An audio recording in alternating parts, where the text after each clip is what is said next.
Allez, c'est parti. Bonjour. Jeudi 11 octobre, il est 9 heures.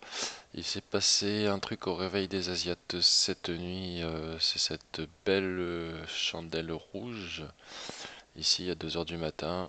Là, on est en 2 heures. On voit que c'est quand même assez, assez bas. Donc, on a eu une réaction de la moyenne mobile. Euh, bon, comme vous avez suivi, moi je pensais à ce petit scénario-là. La tendance générale, dans tous les cas, sur le long terme, ça restait ça, hein, ça restait la grosse flèche rouge avec les 130 ici. Donc du coup, on va pouvoir la foutre ici. Ça a l'air un peu plus logique. Et merde. Voilà. Ça, du coup, on n'en a plus besoin. Ça, on n'en a plus besoin. Et ça, on n'en a plus besoin. Alors, que s'est-il passé? Donc, rejet des moyennes mobiles. Donc là, on est en 2 heures, donc il faut le voir en daily. En daily, on a ici.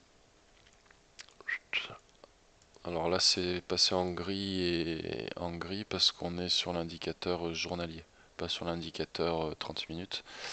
Parce que ça nous donne moins d'indicateurs et les indicateurs sont un peu plus durs à choper.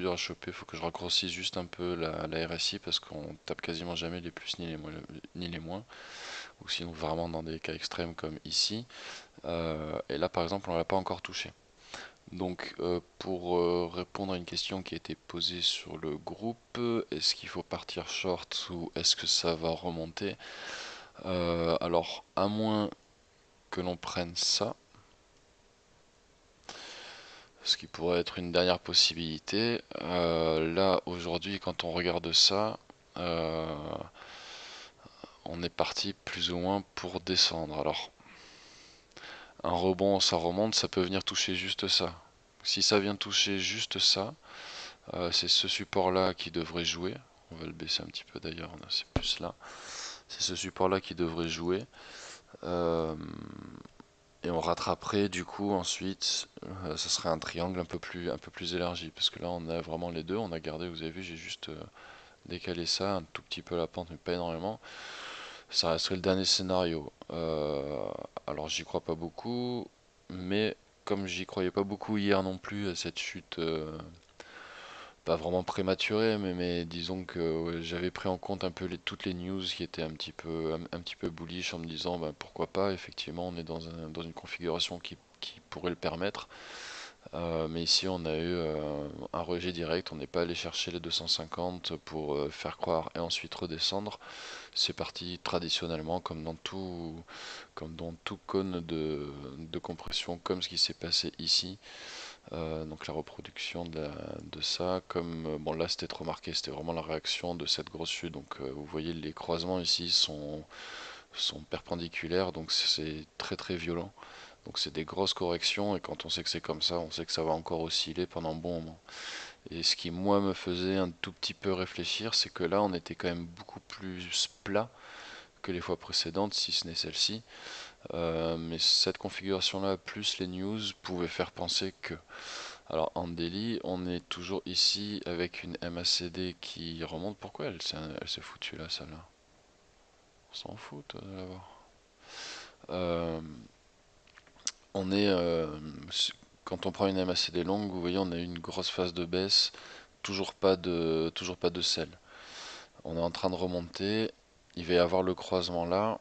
Le croisement là, est-ce qu'il va correspondre à ce support là et une réaction ici? Moi, je vous avoue, là, quand on regarde ça et ça, on est parti pour aller en bas, hein. En gros, on est grosso merdo ici. D'ailleurs, ça se voit, hein. On regarde sur le RSI, on est là, ici. Et quand on regarde, si vous regardez la verticale ici, bah, sur le cours, on est exactement, mais alors exactement dans le même scénario, quoi.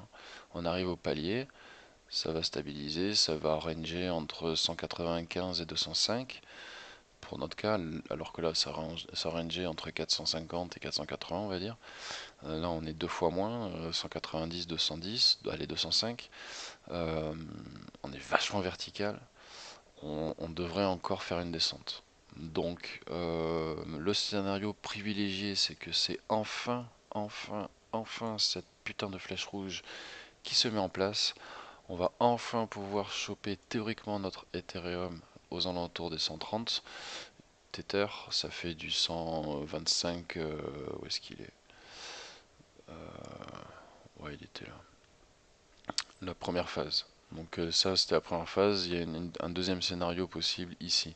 Donc ça, c'était il y a un mois et demi à peu près. Donc au final, bah, ça reste plausible. C'est juste que tout ce qui était prévu là, alors qu'est-ce que ça donne en plus grand? Ce qui était prévu là, ici, les baies successives, ben tout ça, ça s'est aplati là-dessus. Et on a rangé là-dessus comme ça. Putain, on voit rien. Ça s'est aplati comme ça. Et au final, ben, la flèche rouge ici, ben, c'est celle-là. Et donc j'espère sincèrement qu'on va arriver là. Euh, et si on regarde de plus près MACD, donc là on est encore bien bas, hein, on est encore à moins 50, à peu moins 50 même, pour le signal. Donc un signal à moins 50 qui est toujours en train de baisser, c'est pas top. Euh, Qu'est-ce qui peut se passer là à l'horizon? Alors, où est-ce que ça pourrait croiser? À peu près là, on va dire. Mi-octobre. Mi-octobre, deux possibilités. Donc jusqu'à mi-octobre, ici, on est MACD négatif, le RSI devrait baisser. Donc pour ceux qui font du trading long, short, etc., euh, moi j'attendrai peut-être un peu voir s'il y a un palier qui se fait. C'est pas dit, hein. Faut surveiller. Mais dans tous les cas, ouais, sur Ethereum, il y aurait moyen de mettre un short de 200 à 150 dans un premier temps pour rattraper ça. Les 150 atteints en, je sais pas moi, 4 jours, en 3 jours, 3-4 jours. Tout dépend si on range ici ou pas. Euh, donc du coup, là, on est parti pour descendre. Il y a peu de chances que ça remonte. Euh, Si on regarde à des échelles plus courtes, alors on peut regarder le Bitcoin tant qu'on est en daily. Sur le Bitcoin, bah, c'est pareil. Là, par contre, là, j'ai jamais changé les flèches depuis 2 mois. Ou très peu, si celle-là je l'avais décalée, elle était là, à l'origine elle était sur le point D pour être tout à fait franc, elle était sur le point D et je l'avais décalée là, mais il y a un bon petit moment, donc moi c'était à ce point là, et pour l'instant bah écoutez là c'est plutôt tip top quoi. Donc autant sur l'Ethereum bah, je me suis probablement un petit peu emballé, autant sur le Bitcoin là sans rien avoir changé, on voit que c'est parfaitement respecté. Alors qu'est-ce qu'on peut en conclure? On peut en conclure toujours ce que je répète souvent et ce que je n'ai pas fait là pour ces 12 dernières heures, parce que j'ai changé ma stratégie dans le sens où j'ai pris en compte les news, ce que je n'aurais pas dû faire. Il faut toujours respecter sa stratégie de fond. C'est-à-dire qu'on peut avoir des petites stratégies journalières, etc., mais il ne faut jamais qu'elles aillent à l'encontre de la stratégie de fond. C'est l'erreur que j'ai faite là cette nuit, hier soir. Et donc c'est ça que j'aurais dû faire attention. J'aurais dû aller re-regarder ce schéma-là plus loin en me disant oui c'est vrai que là j'avais prévu ça, là on est rouge, ben, pourquoi pas, ça pourrait se tenir. Et là c'est ce qui se passe. Donc si on respecte ce scénario-là qui commence à dater des vieux de la vieille, là on part ici. Je vais regarder un peu ce qu'il y a comme support ici. Il y a bien sûr le 6000 et le 5008. Mais après, par contre, ça part vite. Donc là, on peut penser que on va avoir une première ici qui va probablement redescendre à 6150. C'est un palier assez important. Un petit range à 6150. Une petite descente vers les 6000. Les 6000, ils sont là. Une fois que les 6000 sont passés, on aura fait la deuxième. Une troisième un peu importante ici. Et après, probablement 5005. À voir si on va taper les 5000. 5000 ce serait trop beau, mais bon, à voir. Donc là, c'est pas tellement un retournement si on regarde ici, on n'a que des RSI sell, on n'a toujours pas été chopé en bas en RSI, hein. On n'a pas été en survente depuis, on n'y a jamais été en fait, hein. Quand on regarde l'indicateur tel qu'il est, c'est fou, hein. On n'a jamais, ah si, on a été en survente le 14 août 2016. Voilà, c'est le dernier point de survente, il y a 2 ans. Et donc il y a 2 ans, à partir d'il y a 2 ans, ça fait 2 ans qu'on fait que, que des tops. Voilà. Donc là, ce qui serait bien, Là, on pourra juste commencer à considérer qu'on a tapé un bottom, c'est quand on aura ici un signal de RSI buy. Pas, pour moi, pas avant. Donc là, ça veut bien dire ce que ça veut dire. On n'a toujours pas touché le bottom. Je sais plus quand je l'avais évoqué, mais voilà. Pour moi, le vrai bottom, c'est quand on sera allé chercher la survente en RSI en daily. Voilà, avec un RSI assez long. Là, il est à 10 périodes, je crois. Donc c'est assez long. Donc voilà, on devrait se poser ici, après voir comment ça va aller plus bas. Euh, L'Omisego, bah là, moi je suis mal, et là, bah, j'ai fait l'erreur, moi aussi, ça arrive à tout le monde, de ne pas mettre de stop loss. Et donc bah, là, je suis en train de perdre plus de pognon sur celui-là. Sur les 10 que j'ai perdu hier, il y en a 4, 4 pour l'Ethereum. Et il y a le reste pour l'Omisego qui est passé, ben, qui est pas très bien. Par contre, lui, il est en croisement, rejet ou pas, il va se faire un bas. Donc lui, par contre, je le garde parce qu'il devrait pas descendre trop bas. Et quand il montera, il devrait bien monter. Donc celui-là, je le garde. Au lieu de mettre un stop loss, je vais peut-être plutôt mettre un signal de vente. On voit qu'il fait des belles remontées, donc je mettrai peut-être un signal de vente à 1000 et il partira à 1000, ça fera un x2 sur ça. Donc il n'y a pas énormément dessus, donc c'est pas très grave. J'ai pas d'argent qui est monopolisé dessus. Le principe du stop loss, pour moi, c'est vraiment pour, comme son nom l'indique, stopper la perte. Euh, Là, on voit par rapport à celui-là, ben, on est probablement en train de le faire. On devrait aller au 130 si on prend la hauteur ici et qu'on la reporte en sortie. C'est ce qu'on avait fait fin de semaine dernière ou ce week-end. Voilà. Donc là, on a eu les 4 phases, mais les 4 phases sur une autre échelle, c'est la première. Et là, on est en train encore de descendre. Et donc, pour revenir au stop loss, il y a deux possibilités. Soit, admettons, on rentre à 100 et le cours il monte à 50. Là, bien sûr, quand on prend un 100, on va mettre un stop loss à 90 par exemple. Euh, on espère bien sûr du gain. Si on monte à 150, eh ben on va remonter son stop loss à, admettons, 120 pour aller à peu près à la moitié de la montée parce que ça va corriger. Ou sinon, si on fait du scalping, on met pas de stop loss, mais par contre on est devant son écran et quand on arrive à ce qu'on estime être la pointe du mouvement, on sort. Que le mouvement continue ou pas, on sort, on prend ses billes et on attend que ça redescende et on remonte, on reprend un point bas et on attend que ça remonte grâce aux indicateurs. Dans l'autre scénario, si par exemple on a pris à 200 et que le cours passe à 100, effectivement, on n'a pas envie de revendre tout de suite. Mais tout dépend de ce que veut dire le point 100 dans notre stratégie. Si dans notre stratégie, le point 100 c'est un point bas, il va y avoir un retournement, ça va remonter, et lors de la remontée, elle va être explosive, on va forcément repasser par les 200 et aller plus haut. Là, oui, je suis d'accord, pas besoin de mettre de stop loss dans la stratégie. Du coup, on n'est pas inquiet parce qu'on avait prévu cette baisse, on sait que ça va remonter, pas de problème. Par contre, ce qui est un peu bête, c'est que si on avait prévu cette baisse, si on savait que le cours allait descendre à 100, pourquoi ne pas avoir mis un stop loss à 190? Comme ça, on garde 190. Je schématise, hein, je compte pas les filles, tout ça, hein, c'est pour l'exemple. On a les 190. On attend que le cours arrive au 100 qu'on avait anticipé. On rentre avec les 190 qu'on a, et non avec les 100 qu'on a gardés. On rentre avec 190, et quand le cours remonte à 200, bah, vous n'avez pas 200, mais vous avez 480. Donc 380, pardon. Donc là, il y a un intérêt à mettre un stop loss. Donc même quand on est en perte, alors tout dépend, si on est à 90% de perte, ça sert en gros plus à rien de mettre un stop loss, je suis d'accord. Par contre, si on est qu'à 10% de perte, voire même à 15% de perte, si on sent que le mouvement sur le plus ou moins, alors sur le moyen terme, si on sent que le mouvement il va aller quand même relativement considérablement plus bas, là sur l'Ethereum, si on passe des 220 auxquels on était aux 130, c'est divisé par deux, hein.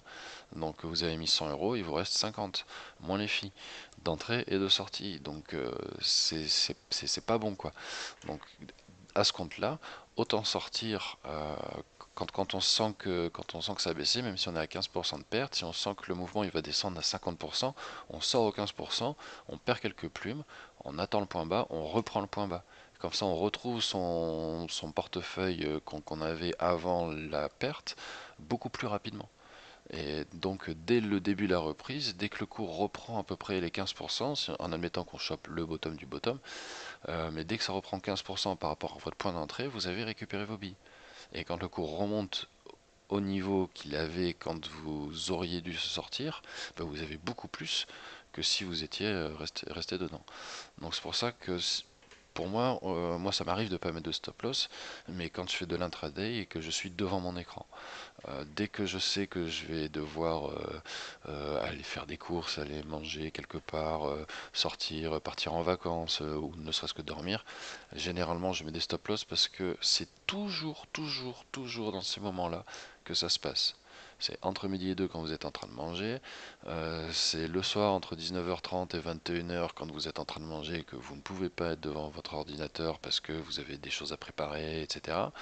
Ou c'est le dimanche soir quand les gens n'ont pas du tout la tête à ça, qui regardent Jean-Pierre Foucault sur TF1 et qui pensent à la semaine qui les attend, où ils vont devoir travailler, aller dans les embouteillages et tout ça.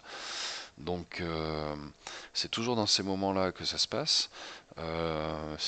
Quand c'est dans la semaine, bah, c'est très souvent à 2-3 heures du matin. C'est le réveil du marché asiatique et c'est lui qui utilise 60% des crypto-monnaies en circulation. Donc quand les Asiatiques rentrent ou sortent, ça se sent, hein. C'est une puissance colossale sur le marché. Le Bitcoin, il n'a pas perdu 400 euros dans la nuit pour rien, en 1 heure, en 2 heures. Donc voilà. Donc ce petit point pour les stop loss étant fait, là en théorie, si malgré la merde que j'ai faite hier, si ça a plus ou moins été suivi, vous étiez rentré en moyenne à 225 à peu près, et vous aviez un stop loss à 222,5. Euh, bon, moi, juste avant de me coucher, j'ai pas reposté parce que j'ai posté 10 photos et je me dis qu'au bout d'un moment, je vous emmerde un peu avec mes photos. J'ai remonté mon stop loss de 1 $ à 223,5. Donc moi je suis sorti quand le cours a touché 223,5. Comme j'étais rentré à 224,75, j'ai perdu en gros avec les filles et tout ça 1,50 $ par Ethereum.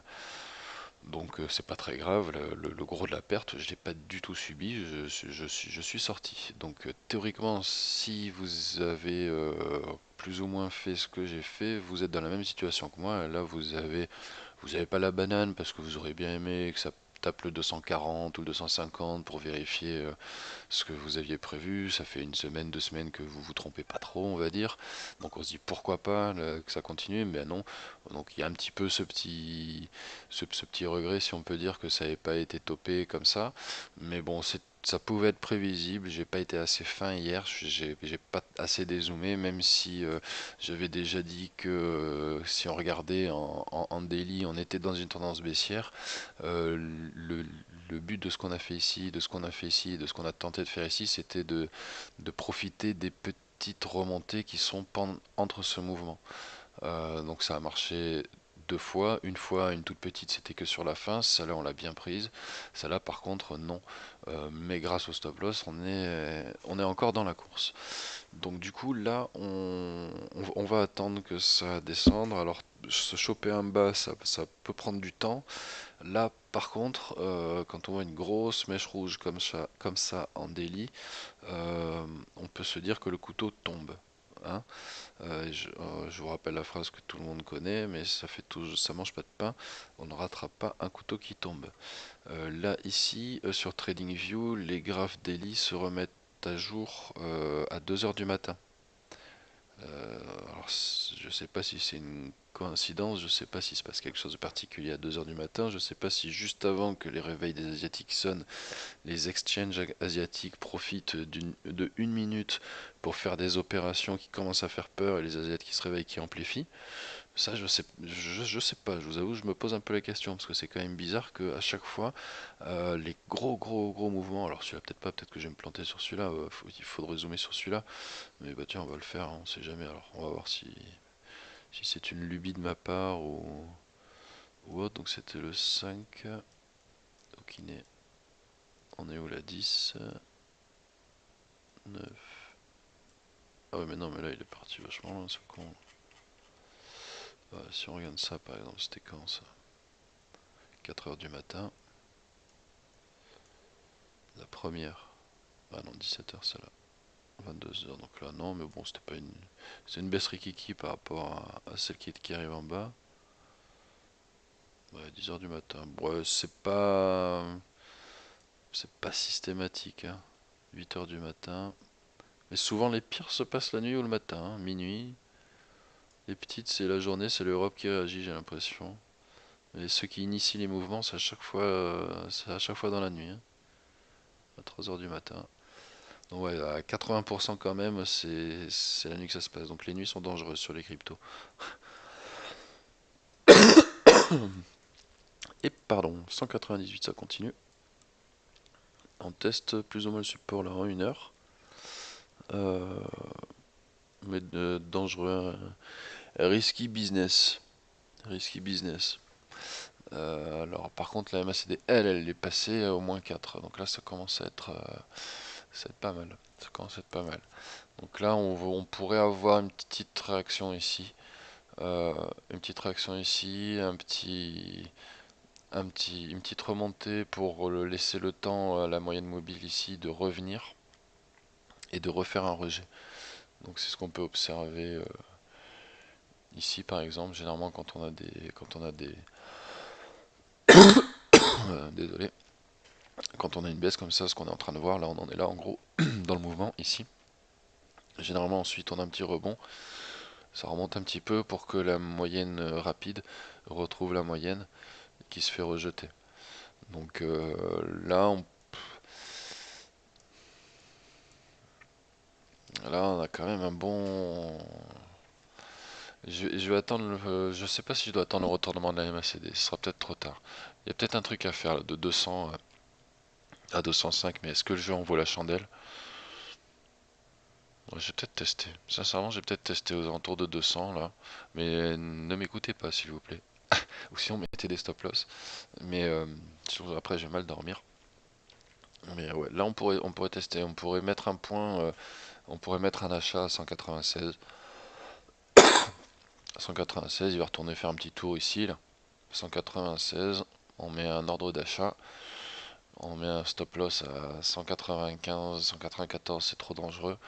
Et on voit, on peut essayer d'exploiter. Si on chope à 196 et que ça remonte à 205, ici, là, on a eu première réaction. Donc il est connu, le 205. Ça fait plus 10, on pourrait rattraper.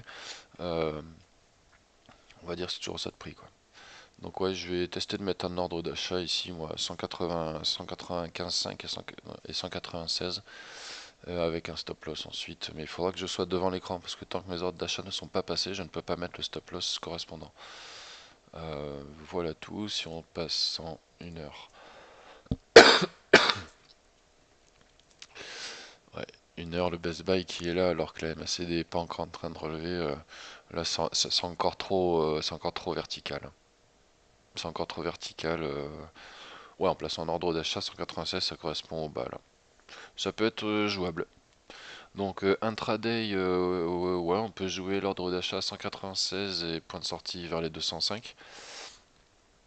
Sinon, si on est plus sur le long terme, euh, si vous êtes rentré là et que vous êtes encore là, attendez que ça remonte un petit peu.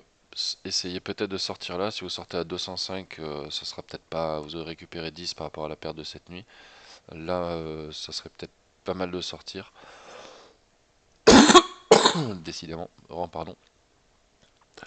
À moins que ce support-là que je viens de placer ce matin joue, hein. À voir, à voir. Allez, on va se faire un petit truc, après je vais arrêter la vidéo, sinon elle va être publiée un peu trop tard pour vous ensuite. On va se faire un scénar comme ça. Tac, tac.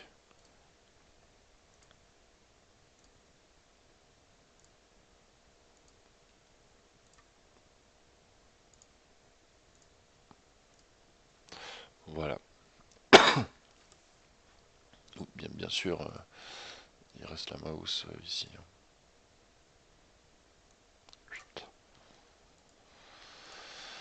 Voilà tout.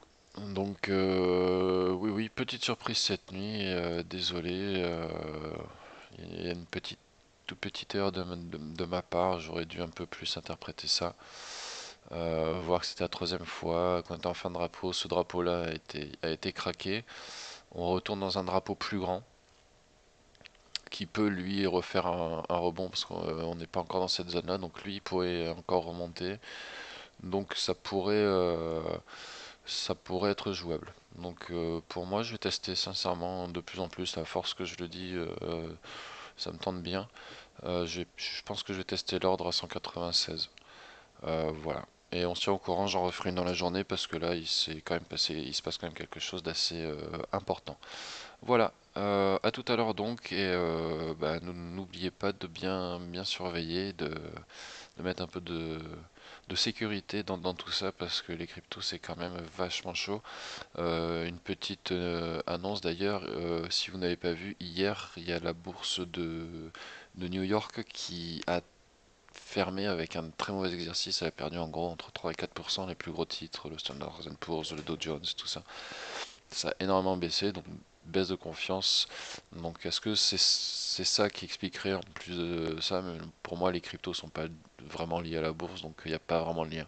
C'est juste une coïncidence, on va dire. Voilà. Allez, à toutes.